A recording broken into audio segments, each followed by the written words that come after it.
माझ्याकडे खोट बोलायचं नाही.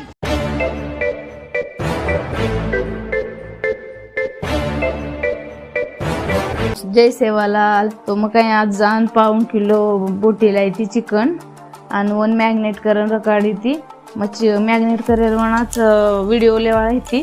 पण घणं व्हिडिओ मोठं हे जाय कारण मग लिदी कोणी तो मग काही दही आपण शे मसालोर जो कोणला गार्डन मिलमिलीचं मसाले माई बिर्याणी मसाला गरम मसाला धने पावडर नंतर चिकन मसाला दशेक नूळ आणि हळद नाकन मिलमिली ती मग फ्रीजे माई मॅग्नेट हे स्वरूपाचं एक 10-15 मिनिट मॅग्नेट हे पच काढण वन काही तेले मायशे फ्राय करून लिदी ती फ्राय केली तर वन निसता नरम बोटी हेच थोडी बस फ्राय करून लिहिरो वनशी जाडण लिहिरो आपण तर देखो आतरा मस्त वासार होतो का मुंडेन पाणी छुडगतो.